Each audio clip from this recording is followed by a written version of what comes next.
Bon, désolé pour ce retard, vraiment désolé, mille excuses, on est au complet. Donc bienvenue dans cette session consacrée aux jeux vidéo et on va parler de cross-média et de cross-canal. En fait, l'idée m'est venue en me disant, cross-canal, finalement, vous avez dû voir des tas de retours d'expérience utilisateurs sympas avec des grandes enseignes et tout. Et moi, je trouve que les jeux vidéo, justement, ça prête très bien à ce genre de choses. Vous allez voir comment on peut mélanger le réel et le virtuel. L'objectif étant, revenons un petit peu, on est sur le salon e-commerce, de réussir à mixer à la fois tous les écrans, tous les réseaux, dans un seul et même but, obtenir un marketing efficace. Et pour en parler, nous avons réuni sur ce plateau le syndicat national des jeux vidéo avec Nicolas Gaume, qui est son président.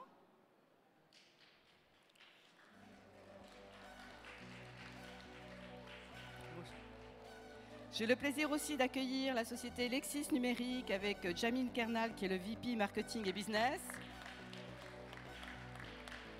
Et enfin, Magma Mobile, ils sont venus en force avec Thierry Perrault, le directeur de la création, et son président.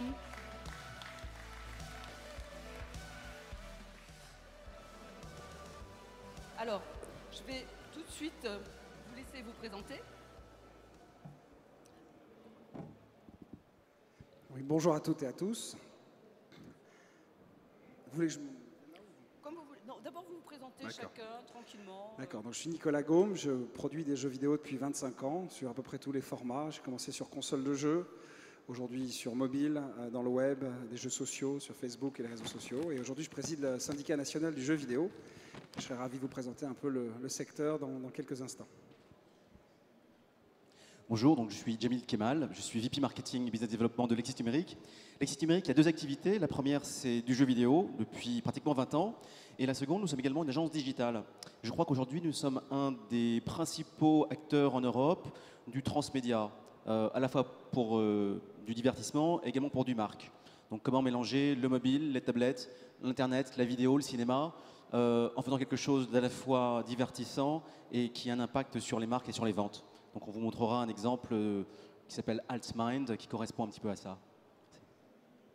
Bonjour, je m'appelle Thierry Perrault, je suis lead game designer chez Magma Mobile. Et ça fait 25-30 ans que je travaille dans le jeu vidéo. J'ai travaillé chez Delphine Software sur des titres comme Flashback, Motoracer, Fade to Black. Travaillé chez Ubisoft et puis chez quelques autres. Voilà. Bonjour, moi je suis Nicolas Sorel, je suis le PDG de la société Magma Mobile. Nous faisons principalement des jeux sur plateforme Android, iPhone et puis d'autres à venir. On cumule aujourd'hui à peu près 240 millions de téléchargements sur nos jeux. Nous avons commencé en 2009 sur Android. Merci messieurs. Je voudrais juste, avant de commencer, excuser l'absence de Microsoft. Qui s'est, écoutez, ils ont eu un empochement de dernière minute. Éric Marie-Bion était invité à aller sur Londres avec une très grosse conférence. Mais voilà, et je vais tout de suite laisser la parole à Nicolas Gaume qui va nous présenter le marché. Ce marché qui, en une dizaine d'années, a connu de nombreuses révolutions et même des mutations, on peut le dire? Absolument. Donc le jeu vidéo en France aujourd'hui, c'est une vingtaine de millions de personnes qui jouent activement. 20 millions de personnes. C'est à la fois encore peu et pourtant c'est déjà beaucoup puisque ce secteur n'a finalement qu'une trentaine d'années. Il a vraiment commencé à se développer aux environs des milieux des années 90. Aujourd'hui, donc 21 millions de joueurs représentent à peu près 55% de la population et l'âge moyen des joueurs est de 35 ans. Aujourd'hui, la catégorie de joueurs la plus active dans le monde occidental, ce sont les femmes de 30 à 50 ans. Je dis ça, si vous ne connaissez pas bien ce secteur, ça peut vous surprendre. Et la deuxième catégorie derrière sont plutôt masculines de 15 à 25 ans. Mais l'essor des téléphones mobiles, évidemment, y est pour beaucoup. Le développement des jeux web, des jeux sociaux, tout autant. C'est un secteur qui génère en France 3 milliards d'euros en 2012. En 2013, on devrait passer à 3,4 milliards, 3,5 milliards. Et dans le monde, c'est à peu près 60 milliards d'euros. Il faut comparer ça aux autres secteurs du divertissement. À peu près 617 millions d'euros pour la musique, 1,2 milliard pour la vidéo, 1,3 milliard pour le cinéma. Mais au-delà du chiffre, Ça vous donne un petit peu une indication du volume et du poids économique de l'expérience. Je note aussi que pour la moitié des joueurs, l'expérience se joue en famille, qu'à peu près 60% des joueurs aiment jouer avec leurs amis et que 44% des parents jouent avec leurs enfants. Donc les formats, ils sont très nombreux, vous le voyez évidemment, la console de jeu qui a été historiquement ce sur quoi le marché du jeu s'est beaucoup développé à partir du milieu des années 90 jusqu'au milieu des années 2000, le PC et le jeu en ligne qui s'est développé de manière assez significative dans les années 2000, et puis évidemment depuis quelques années, depuis 2004-2005 avec l'essor 2005-2006 pardon, avec l'essor des smartphones, évidemment le jeu mobile. Le jeu mobile, ça représente une part importante parce que sachez que le temps passé sur un mobile en moyenne est de 50% sur du jeu. C'est-à-dire que quand vous avez un téléphone mobile que vous utilisez, la moitié de votre temps, vous jouez. Si vous prenez le métro, le tram, regardez le nombre de gens qui jouent à Candy Crush, qui passent le temps dans leur transport. Les applications sur l'App Store, elles sont nombreuses, mais à peu près un quart sont des applications de jeu. Et quand on regarde les applications vendues, on s'aperçoit que c'est quasiment le moitié, 60% des applications vendues qui sont des applications de jeu. La tablette s'est développée de manière assez significative et aujourd'hui, au même titre que beaucoup d'usages partent sur la tablette, le jeu évidemment se développe fortement sur cette plateforme. Le jeu, je dis deux mots aussi sur les nouvelles consoles. Aujourd'hui, il y a une console qui s'appelle la Xbox One qui sort avec la PlayStation 4 à la fin de l'année. Il est évident que ce sont des plateformes qui mutent, qui sont beaucoup plus connectées les unes aux autres. C'est aussi une des raisons pour lesquelles on a des expériences de plus en plus plurimédia, trans-plateforme, transmédia, et on attend beaucoup de choses de ce que Microsoft et Sony vont offrir dans leur écosystème. Beaucoup d'expérimentation, beaucoup de nouvelles créations, et ce que fait Lexis est assez remarquable dans ce domaine. La production de jeux en France, pour vous, des deux éléments. Donc, ce que les productions qui sont faites en France génèrent à peu près 4 milliards 800 milliards d'euros. Donc ça, c'est le prix de vente au détail.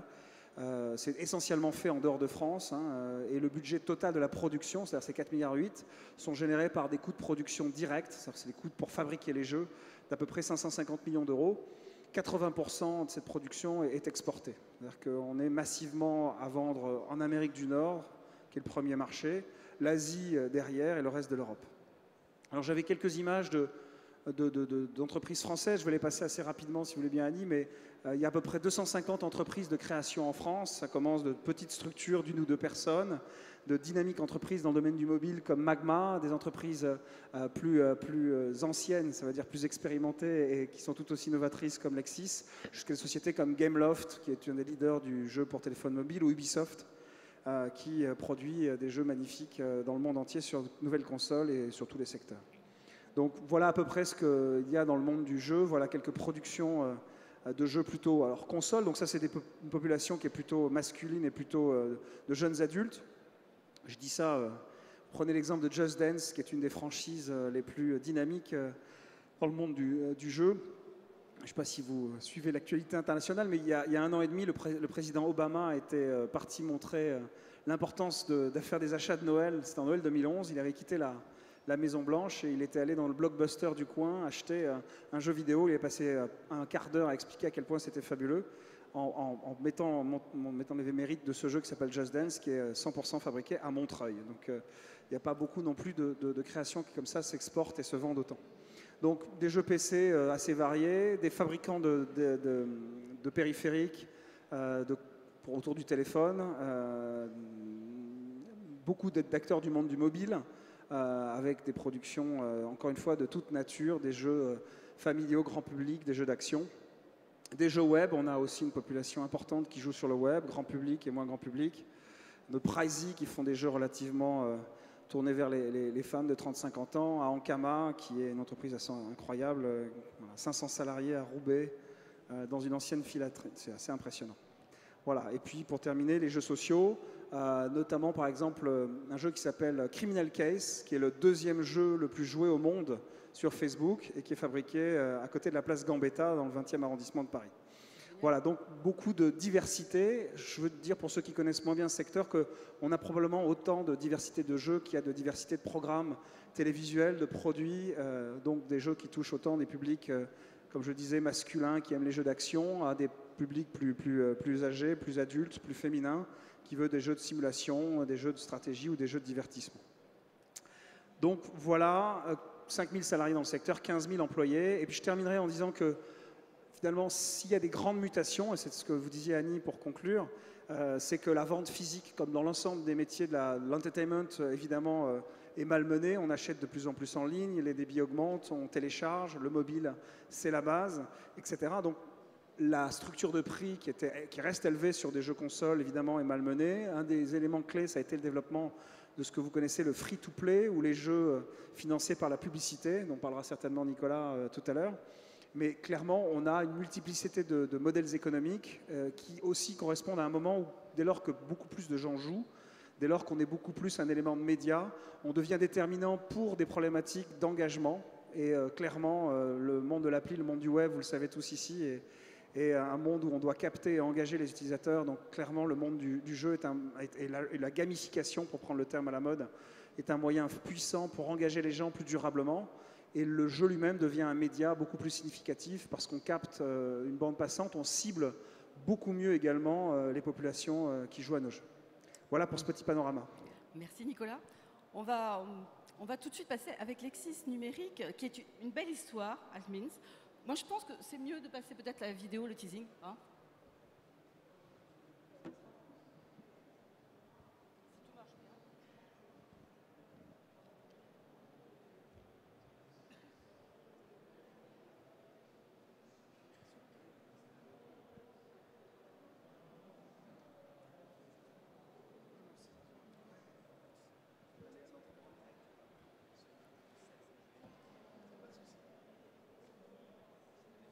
Allô, allô, la régie?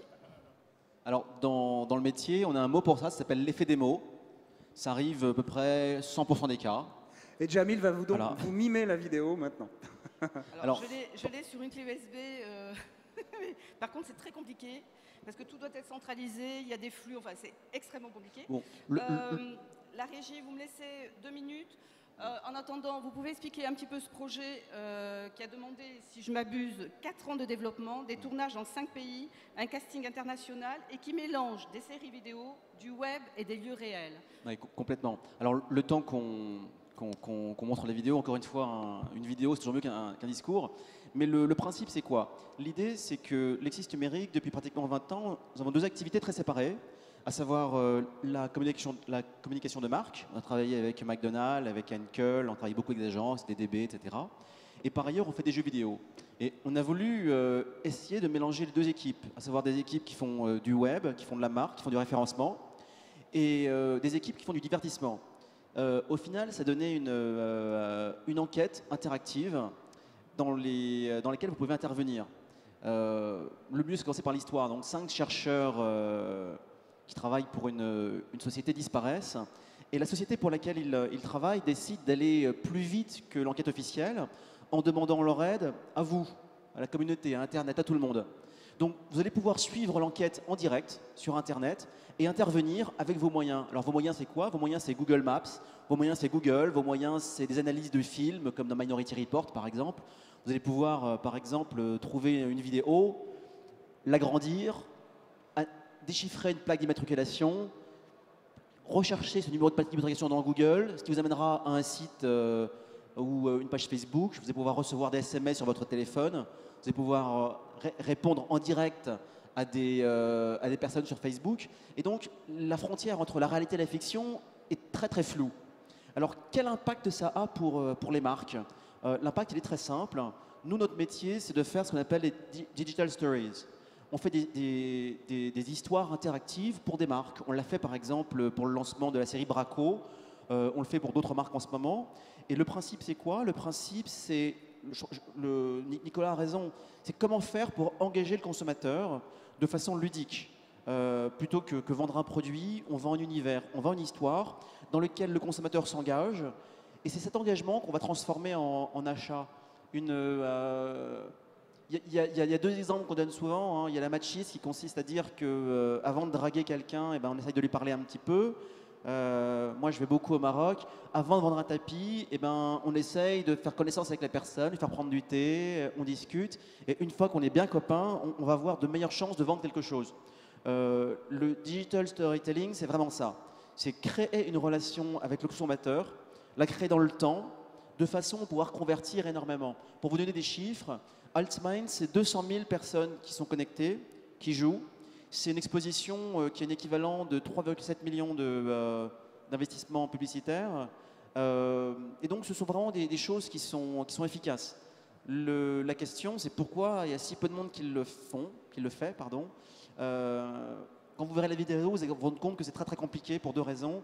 La première, c'est que ça demande du temps.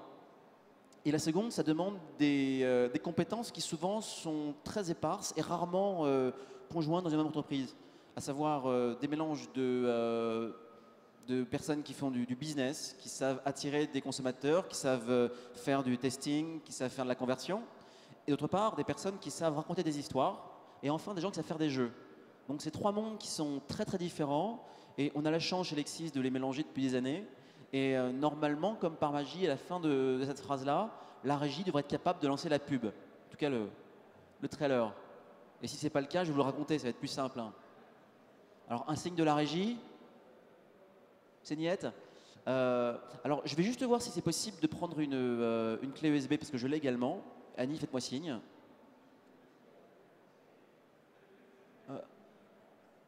Bon.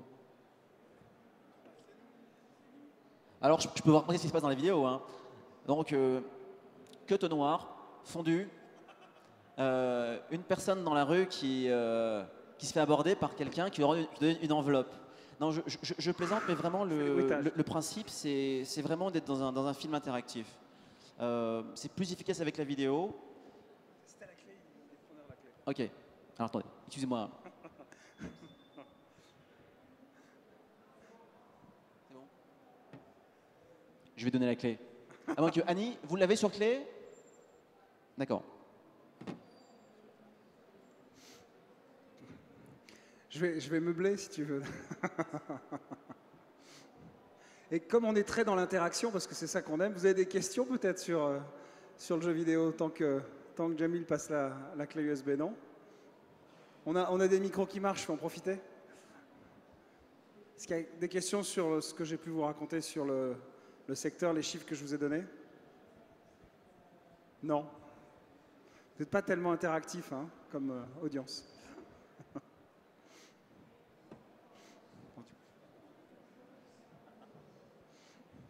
Est-ce que, juste, alors c'est moi qui vais vous poser les questions dans ce cas. Ah, une question, un courageux? Non? Qui est-ce qui joue dans la salle? Levez la main. Ouais. Qu'est-ce qui joue sur console? Qu'est-ce qui joue sur téléphone mobile? Et sur le web en général?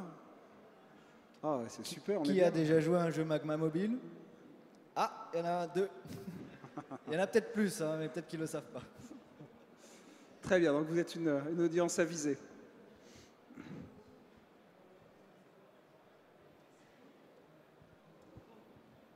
Toujours comme ça, au dernier moment, il y a des choses qui plantent, ça fait partie des surprises, donc je suis désolée. On va essayer de récupérer la vidéo très rapidement. En attendant, on va continuer notre discussion. On reviendra sur Lexis numérique tout à l'heure. Désolée, hein. Il fallait que ça arrive, mais c'est le dernier jour, voilà, c'est comme ça. En tout cas, juste pour dire ce que Lexis numérique essaye de faire et de développer, c'est quelque chose assez remarquable. C'est vrai que c'est un sujet qui n'est pas simple. Tout le monde de la publicité, tout le monde de la télévision, tout le monde du cinéma, c'est toujours construit sur raconter des histoires, mais la grammaire de vivre une histoire, l'interaction, la jouabilité, c'est une grammaire extrêmement nouvelle. Et c'est très clair que le principe d'interaction, il exige des choses qui sont un peu compliquées, peut-être Jamil.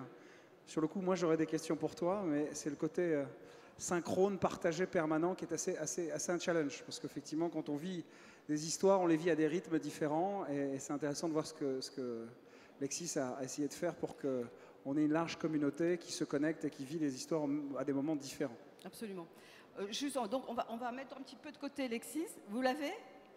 On va peut-être parler de Magma Mobile. Donc vous êtes un studio de jeux vidéo mobile, on l'a bien compris, qui a été créé en 2009 et qui a réussi à devenir l'un des leaders du gaming sur Android. Oui. Avec plus de 40 titres. Alors en fait, on en a 80.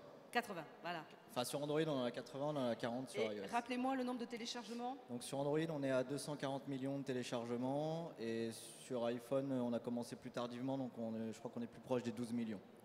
C'est incroyable, enfin, c'est des chiffres qui font rêver. Et combien d'utilisateurs uniques? Alors, je crois qu'on a une moyenne de... On doit être à 12 millions d'utilisateurs, enfin de MAU, donc c'est les utilisateurs mensuels, et on est monté un moment à 17-18 millions à Noël. Donc j'espère que cette année, ce sera la même. Et puis voilà, enfin globalement, il y a de plus en plus de gens qui jouent. Nous, notre marché aujourd'hui, c'est principalement dans les autres pays. La France, ça représente que 4%. Donc voilà, donc on a quand même un rythme de sortie de jeu qui est assez rapide. On fait des petits jeux casual, moi que j'appelle des jeux de salle d'attente. Donc c'est des jeux où on joue tout seul avec soi-même. Et on en sort à peu près un toutes les 2 semaines sur Android, entre 2 semaines et 1 mois en général. Donc on est... Quelles sont les spécificités des jeux vidéo sur mobile, justement? En termes de développement, en termes de créativité Alors dans le développement, déjà, il y a la diversité. Nous, on a énormément d'appareils à disposition dans le bureau pour nos développeurs parce que les tailles d'écran, elles vont du simple au double ou à des différentes tailles d'écran. Et ça, c'est un des critères les plus compliqués. Même sur iOS, surtout, il y a cette problématique. Si on veut que le jeu ait la même allure, que ce soit sur un grand ou un petit écran, c'est un des premiers problèmes à surmonter. Après, chaque jeu est différent, chaque jeu aura ses problématiques, mais la vraie problématique, c'est la différence entre les devices, les puissances et tout ça. Juste pour donner quelques éléments de fabrication, créer un jeu pour console type PlayStation 4 ou Xbox One, c'est 200 à 400 personnes qui travaillent pendant 1 à 3 ans. Donc ça vous donne un peu une ordre de grandeur. Ouais. Donc ça, c'est ce qu'Ubisoft, par exemple, fait. Et les jeux mobiles, effectivement, ça peut être des équipes beaucoup plus réduites, 3, 4, 10, 15, 20 personnes en fonction des ambitions. Oui. Nous, en général, on a un développeur, un graphiste et un game designer sur chaque jeu. Et les jeux prennent entre quelques semaines et quelques mois à être réalisés. Et après, les jeux qui sont plus exigeants, qui amènent des réflexes de l'image 3D, sont plus complexes à des jeux plus simples en 2 dimensions et peut-être avec moins d'exigences de réactivité. Voilà. Bien, Jamil, j'ai une bonne nouvelle. Ça risque de marcher. Bravo.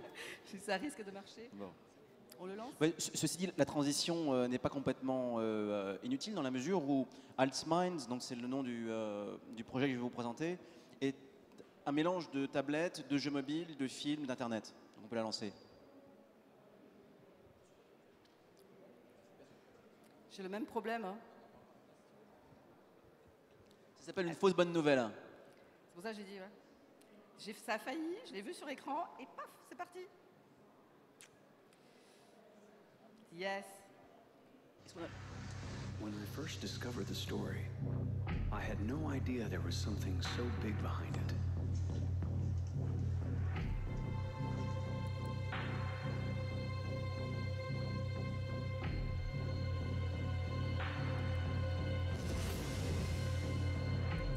I never thought that I'd feel so close to the characters, that there would be so many hidden secrets.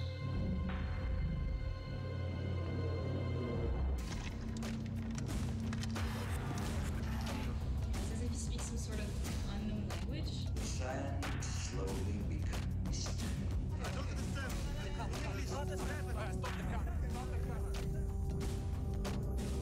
I could never have imagined such an intense combination of reality and the virtual world. Catherine! 8 months. We've been on this thing for 8 months. I didn't expect following the adventure to be such a great experience. Hello?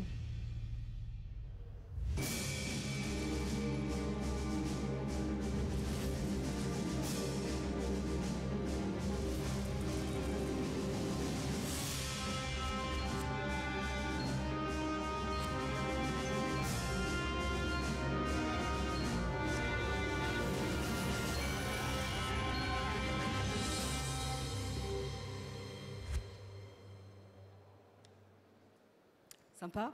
Sympa. Bravo. Ce n'est pas fini. fini. Attendez. Who were sponsored by the Foundation, disappeared mysteriously in the Ukraine.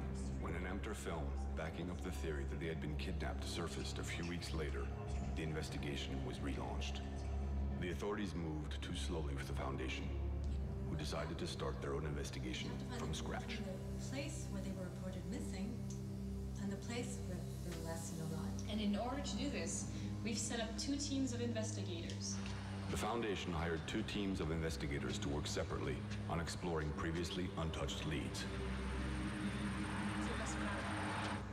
Which is what Fabio's having a look at right now, so this is great news. And hopefully it's going to lead to something. The Foundation is calling on internet users around the world to help with their investigation. The huge effect that the community of internet users could have on this kind of research. You will be one of them.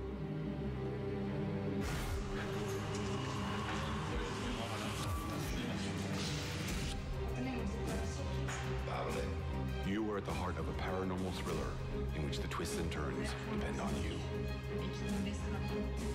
The Foundation has provided a range of tools to help you follow the story and take part in the investigation. You can use these tools to stay in contact with the investigators and participants on a daily basis.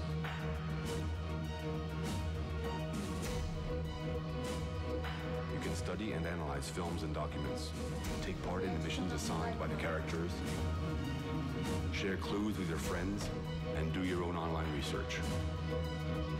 And even take it offline if you want.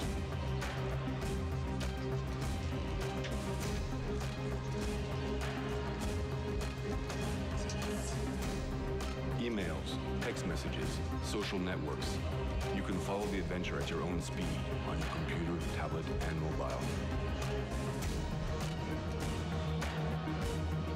And if your dedication and talent set you apart from the rest, you too can become a hero in the story. We can use this tool to assign missions that need to be remote.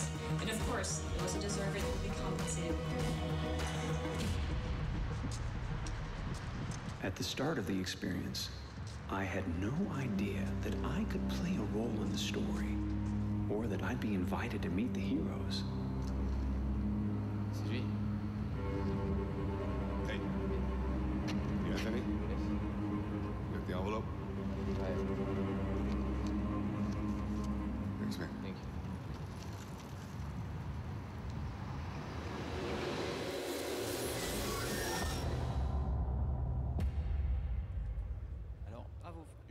Juste une précision, si un jour vous êtes abordé dans la rue par quelqu'un qui prétend jouer à Altmine, ne le croyez pas, c'est un mensonge, il vous drague. Alors, j'aborde le sujet parce que c'est vraiment arrivé. C'est vrai? Oui. Donc, je pense qu'une des premières remarques quand on voit ça, c'est que ça ne ressemble pas à un jeu vidéo. Non, mais c'est top en termes de créativité. On voit que tous les réseaux sont mélangés, on est cross-média, cross-canal. Enfin bref, tout ce dont on a parlé depuis 2 jours, on le retrouve là.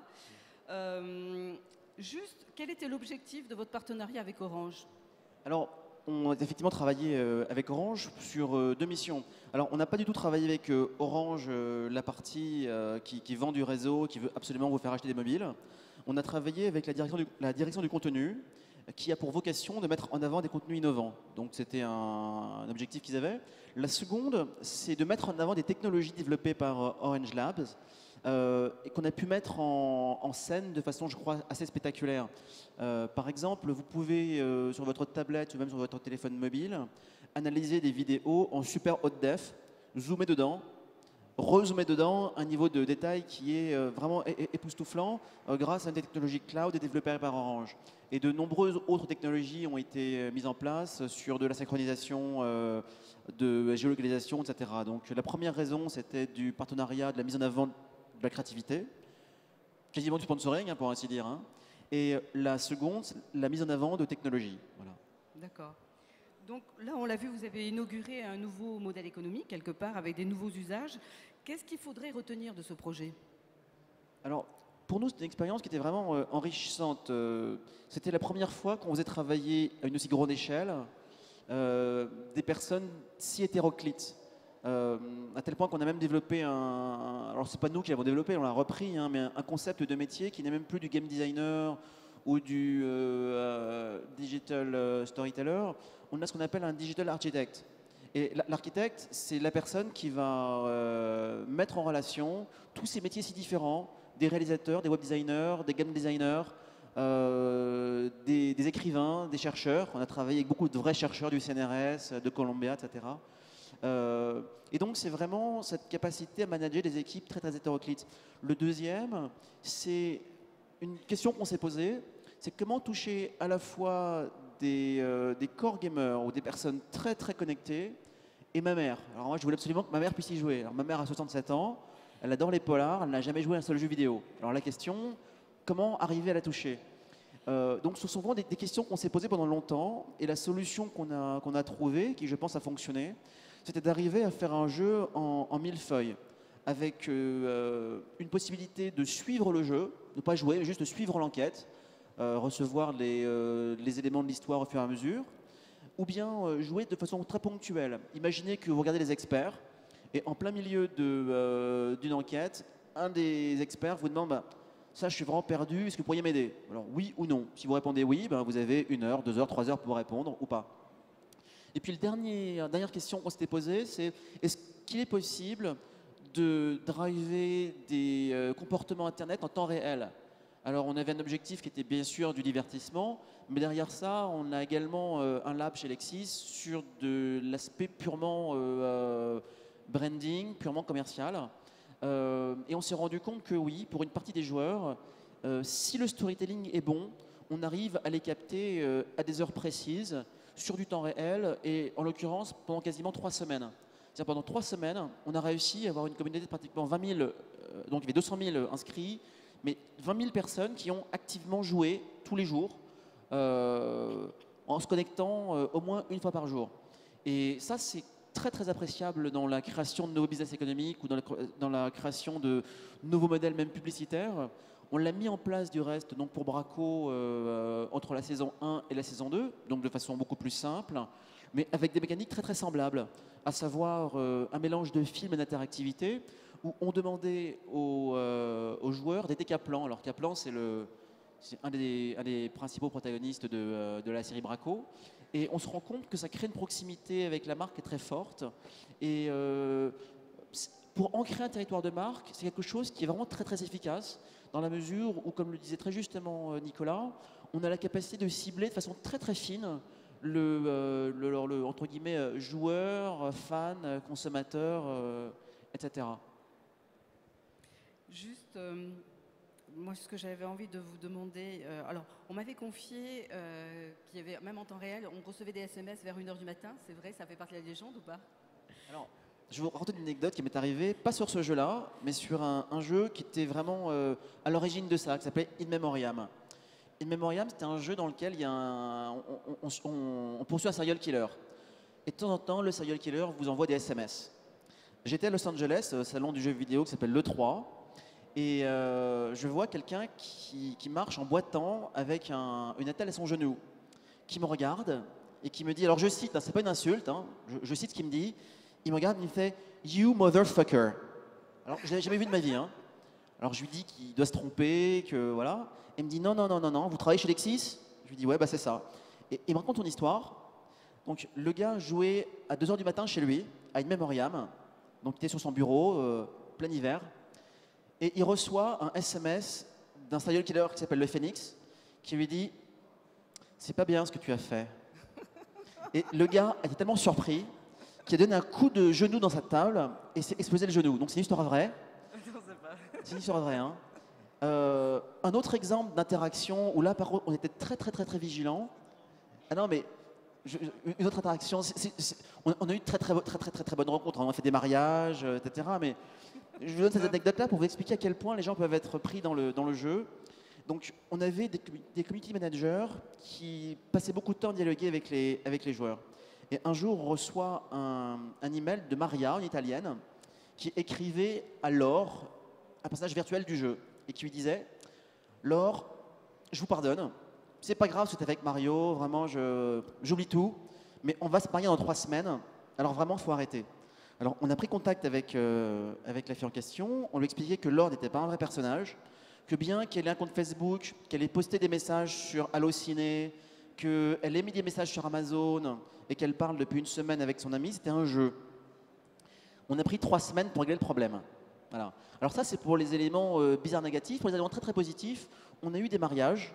L'année dernière, on a fait une réunion avec beaucoup de joueurs d'Altmind qui ont enregistré leur propre enquête.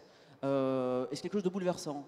Donc des personnes qui ont eu le sentiment de participer à une vraie enquête du FBI pendant 3 semaines, qui ont vraiment, entre eux, créé des rapports très forts. Altman, c'était il y a 10 ans, et on a encore une communauté active aujourd'hui de personnes qui se réunissent tous les ans. Donc le jeu vidéo, c'est pas forcément quelque chose de violent, c'est quelque chose de social. Ouais. Que ce soit pour du mobile, que ce soit pour beaucoup de choses. La dimension sociale est souvent oubliée, elle est en réalité très très forte. Voilà. Et juste, quelles compétences il faut avoir pour justement proposer ce type d'approche? Il n'y a pas que des créatifs, il faut aussi avoir une bonne approche au niveau des réseaux sociaux. Alors c'est vraiment pour ça qu'on parle d'architecte narratif, dans la mesure où les métiers sont très divers.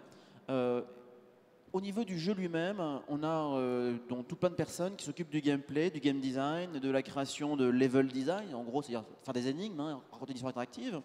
Mais en plus de ça, effectivement, il faut avoir des personnes spécialisées dans le community management, dans non seulement la relation avec la communauté, mais également le référencement. Comment faire, par exemple, pour que les réponses n'apparaissent pas en numéro 1 de Google.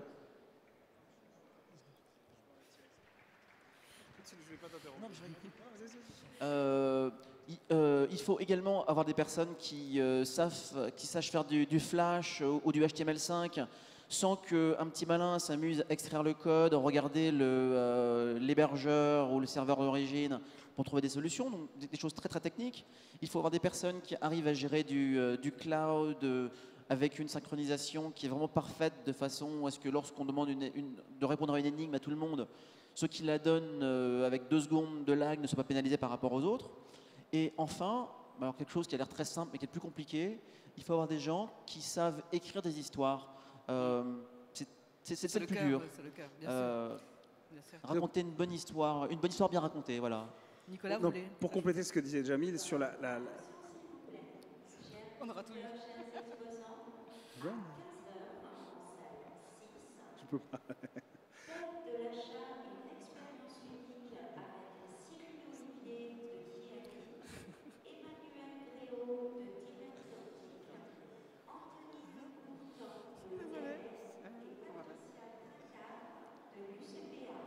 On ouvre la porte.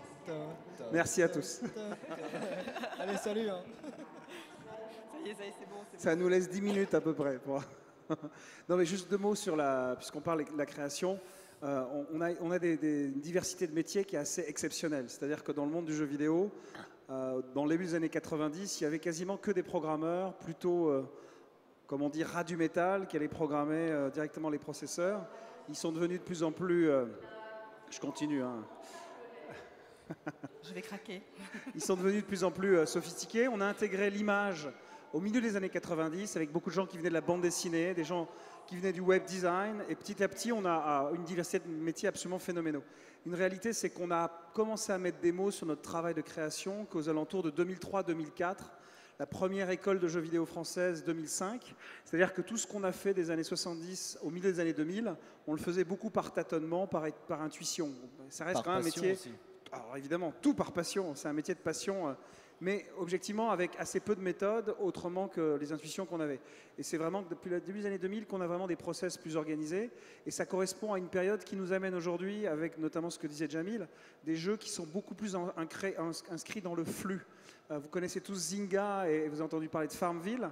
Alors, on aime, on n'aime pas, on considère ça comme un jeu pas. La question n'est pas tellement là, mais en tout cas, ça a profondément bouleversé la façon dont on fait des jeux. Avant, on avait un processus très segmenté qui reste encore dans des productions comme Altmind, où on crée beaucoup en amont. Mais de plus en plus, les jeux se créent, et c'est ce que fait Magma, dans le flux. On accompagne nos communautés, on s'engage avec elles. On est beaucoup plus dans le web, et encore plus aujourd'hui avec le mobile, la proximité, la géolocalisation demain.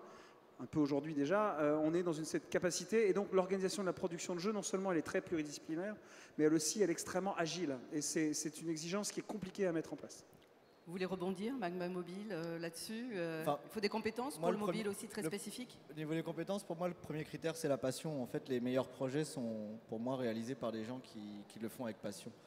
C'est bête, hein, mais je pense que c'est comme ça dans beaucoup de métiers, mais dans le jeu vidéo, je dis toujours que le diable est dans le détail, et en fait, dans le jeu vidéo particulièrement, même pour des choses désuètes, qui semblent désuètes, comme ça apporte un plus. Et ça, enfin, voilà, pour moi, ce serait vraiment d'abord le passionné et après les diplômes, quoi. Nicolas, une question pour vous. Je voulais savoir, quand on a une approche comme chez Lexis Numérique, est-ce que ce n'est pas aussi une manière de lutter contre le piratage? C'est vrai que le jeu a inventé des modèles économiques qui prenaient en compte la dimension du piratage. Hein. La Corée en particulier, l'Asie en général, ont inventé ce fameux modèle free-to-play qui est la vente d'objets virtuels et qui partait du principe qu'on ne pouvait plus contrôler le piratage. Moi, le piratage, j'ai toujours pensé que c'était un moyen de promotion, de découverte, et donc j'ai jamais pensé personnellement que c'était quelque chose d'antinomique avec le fait qu'on achète et le fait qu'on ait envie de découvrir le jeu. Maintenant, dans l'absolu, les productions de jeux coûtent cher, l'écosystème est fragile, hein. On est avec des équipes, quand elles sont même à 10-15 personnes, et qu'on fait des jeux qui se vendent 89 centimes, ou qui sont financés par la publicité, où il faut énormément de volume.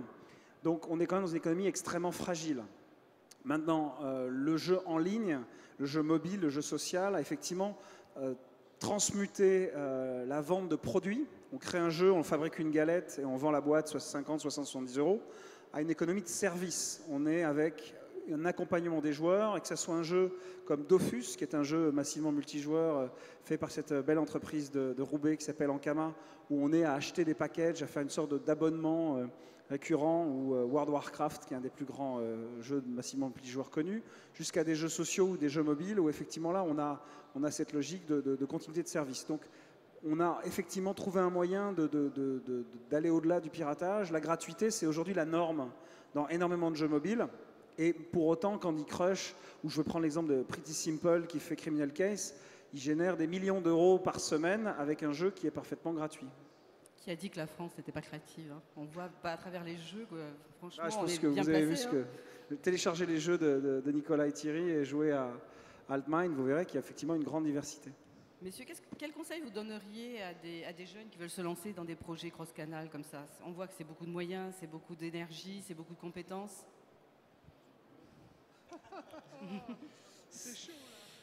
C'est une grande question. Alors, moi déjà, je dirais, nous, quand on a commencé en 2009, on a commencé sur Android au moment où tout le monde s'en foutait d'Android, hein. Même tout le monde nous prenait pour des fous, avec des grands yeux. Qu'est-ce que tu fais sur Android?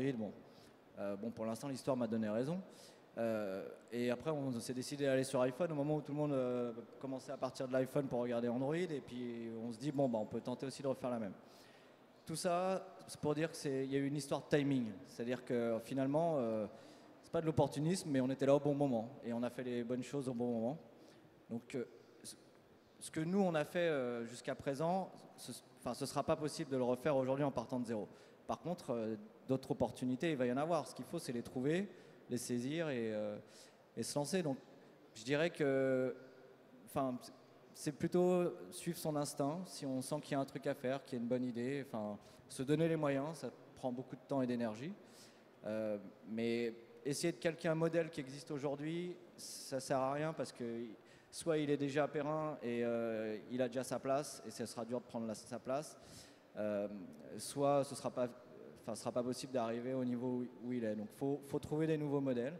Ça bouge tout le temps, hein. Comme il disait, maintenant le standard, c'est le gratuit. Nous, on a commencé directement en gratuit avec de la pub, mais là, le standard, c'est gratuit avec de l'in-app.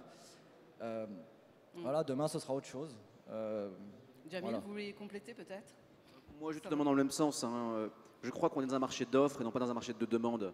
Et alors, j'ai très honte de dire ça devant des gens du marketing. Moi, le premier, hein, je fais du marketing depuis aussi longtemps que tout le monde ici. Je crois que le marketing est très très bon pour expliquer ce qui se faisait hier et dans une bonne mesure, expliquer ce qui se fera peut-être demain. Je travaille avec des créatifs depuis 16 ans aujourd'hui. Je me rends compte à quel point le sens de l'air du temps, c'est pas un truc qu'on trouve avec des études de marché. Et puis pourtant, ma formation, c'est de la recherche en marketing. Hein, donc encore une fois, je ne crache pas dans la soupe. Hein. Mais je crois vraiment qu'on est dans un marché d'offres. Le marketing sert à quoi? Il sert à consolider une idée, à s'assurer que l'idée qui sera bonne ou pas est bien amenée, à s'assurer qu'elle est bien présentée, qu'elle est bien timée. Mais je ne crois pas du tout que c'est le marketing qui nous fera découvrir les nouveaux projets de demain. Peut-être, oui, deux idées en tout cas qui sont importantes. La première, c'est de mettre à contribution les joueurs. Une des choses absolument phénoménale qui s'est développée depuis maintenant 3, 4, 5 ans, c'est vraiment le fait que le joueur devient co-créateur de son expérience. Un très bon exemple européen, c'est un jeu qui s'appelle Minecraft. Je ne sais pas si vous avez des enfants. Oui. Et d'ailleurs, pas d'enfants. Moi, je joue beaucoup à Minecraft. C'est absolument passionnant et c'est un dispositif dans lequel le créateur de jeu a donné les moyens aux joueurs de créer leur propre expérience. Et dedans, on a une variété de jeux absolument infinie, des jeux d'action, des jeux de stratégie, tout ça autour d'une idée de construire un peu à la Lego. Et ça va très loin, puisque là, ça vient même carrément transmédia. Aujourd'hui, sur YouTube, sur Dailymotion, le nombre de vidéos créées par des joueurs de Minecraft. Et on voit des joueurs qui jouent, qui vont regarder des vidéos, qui vont trouver des idées de jeu, qui vont découvrir des nouvelles pans du jeu entier, jouer à leur tour, créer des vidéos. Et c'est un écosystème qui s'éloigne de la télévision en grande partie et qui devient assez passionnant. Et je pense que cette réalité-là, avec des jeux de plus en plus pervasifs, qui vont traverser un peu les frontières, qui vont être liés au mobile et donc à la géolocalisation, et les Foursquare de hier sont sans doute vont être remplacés par des tas de nouvelles choses. Mais en tout cas, je rejoins mes camarades. C'est un marché d'innovation, un marché de création. Et je dirais que s'il y a une chose qu'il faut avoir quand on veut se lancer, c'est effectivement de faire rapidement ces expériences, d'échouer vite pour pouvoir trouver la bonne idée, la faire prospérer et si elle ne marche pas, passer à autre chose. Donc c'est la phrase de Churchill, hein, finalement on va paraphraser Churchill, c'est la recette du succès, c'est d'aller d'échec en échec sans jamais perdre son enthousiasme. Il faut le faire vite. Voilà. C'est bien, c'est bien. Alors, juste pour aller dans son sens, nous, tous nos jeux ne marchent pas. Hein. Il y en a qui sont bien accueillis, il y en a qui ne sont pas bien accueillis. On a une production assez régulière et on ne peut pas prédire si ça va marcher ou pas. Il y a des jeux, à un moment on se disait celui-là, avec l'énergie qu'on a mis dedans, il va cartonner, il est super joli et tout, puis en fait le public il n'est pas là. Et inversement, des jeux où on se dit bon allez on le lance quand même, et en fait il cartonne. Donc nous, notre vision c'est on continue de produire, on fait des jeux différents, on essaye des choses. Il y en a qui marcheront, il y en a qui ne marcheront pas, mais c'est pas grave, on continue.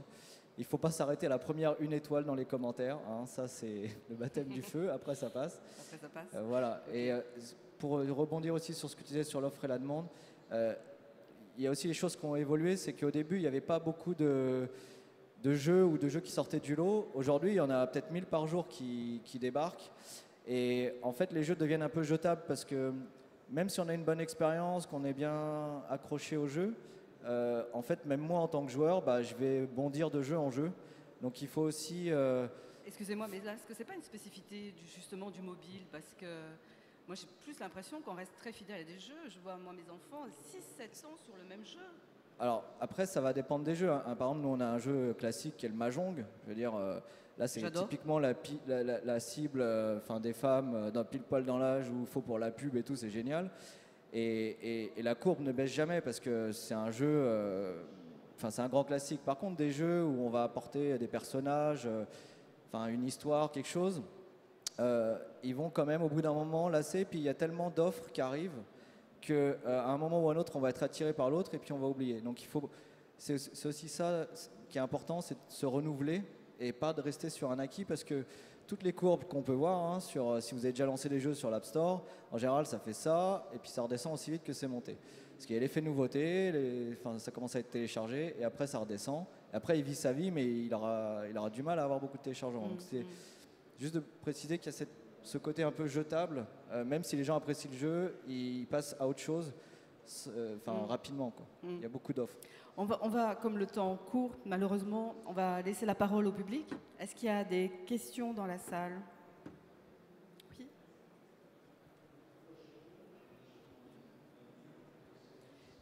Si vous pouvez vous présenter en même temps. Ursula Glesner, j'ai une entreprise de consultation et de stratégie digitale. Par contre, c'est juste une question, parce que je voudrais savoir qu'est-ce que monsieur en face, qui a 30 ans d'expérience en jeu, qu'est-ce que justement, parce qu'il n'a pas parlé pendant cette conférence, donc je voudrais savoir qu'est-ce qu'il fait, que ça. On n'entend pas très bien à la régie le micro de la dame.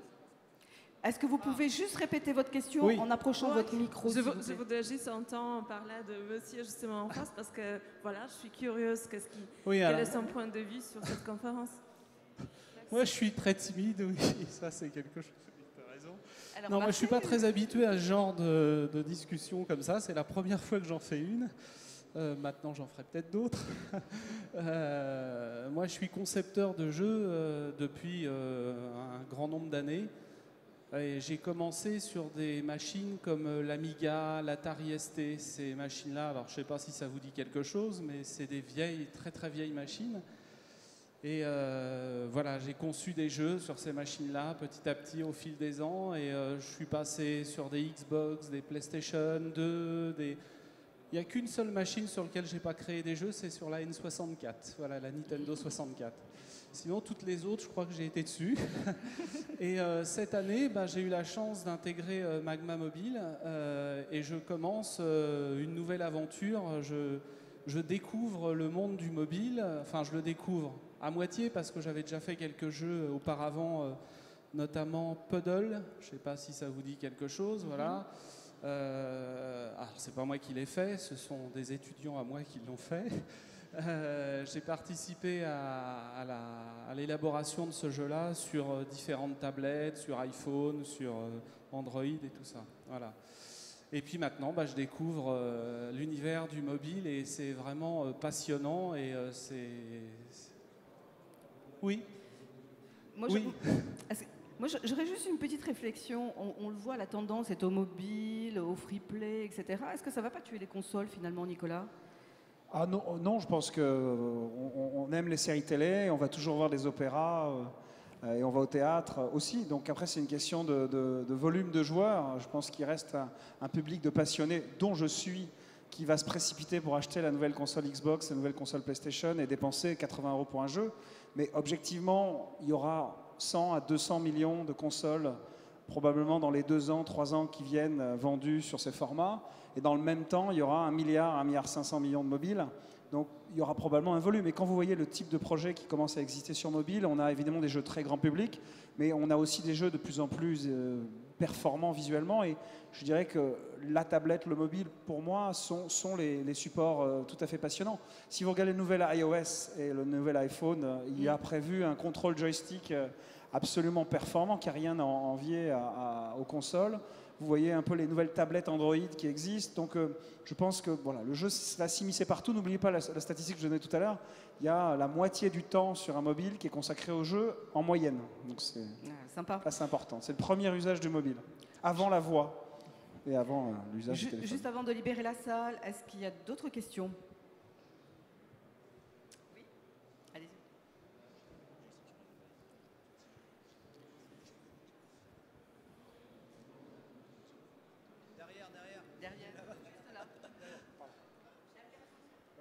Juste derrière, juste derrière. Ah, d'accord.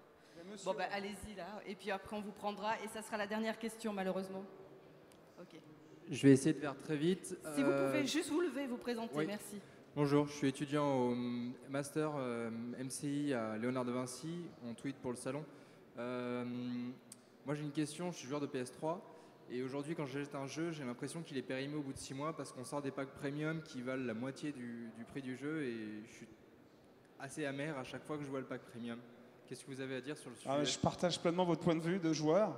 Et je pense que c'est un monde qui est malmené. C'est-à-dire que créer un jeu aujourd'hui sur PlayStation 3 à ce stade-là de production, faire un jeu, c'est 30 millions d'euros à peu près, 20 à 30 millions d'euros. Et le commercialiser, vu la structure de la vente en magasin, c'est 10 à 20 millions d'euros. Donc 40 à 50 millions d'euros d'investissement, c'est très dur à rentabiliser. Et la tentation, parce que malgré tout, en tant que joueur, vous dites pourquoi pas payer 70 € si effectivement je me sens respecté en tant que joueur. Malgré tout, vous avez aussi des jeux gratuits superbes sur votre mobile, vous avez des jeux à 89 centimes. Donc il y a cette schizophrénie compliquée qui s'instaure dans des structures d'édition qui sont en mutation et qui se disent on va voir le beurre, l'argent du beurre. Et au final, ça fait un joueur frustré, c'est une catastrophe. Donc je pense que ce n'est pas un monde et un univers qui va perdurer. La console Xbox One et la PlayStation 4 vont essayer d'intégrer vraiment le freemium et donc le jeu gratuit avec des achats et aller assumer pleinement ce modèle. Mais ça bouleverse tellement les chaînes de création derrière, toute l'économie. et la distribution. On a vu Game, qui était une des chaînes de jeux vidéo qui a fait faillite il y a quelques mois. Donc c'est vraiment un moment de transition particulier. Mais votre frustration, elle est respectable et elle devrait être beaucoup plus écoutée. Voyons où ça se passe dans un an ou deux. C'est pareil sur le mobile. Hein. Sur le mobile, il y a vraiment clairement plein qui abusent. Qui parle? C'est moi. Ah, c'est toi. Salut Nicolas. Je disais, sur le mobile, c'est pareil. Hein. Clairement, l'INAP, c'est devenu un peu le fourre-tout. On fait rentrer par la petite porte et puis après... donc, comme Nicolas a dit, je pense qu'à un moment, ça va se stabiliser. Enfin, voilà. Mais c'est vrai que oui, il y en a certains qui abusent. Bon, nous, il n'y a pas d'INAP quasiment, hein, donc vous pouvez y aller. Hein. Très rapidement, une dernière question et très rapidement une réponse. D'accord?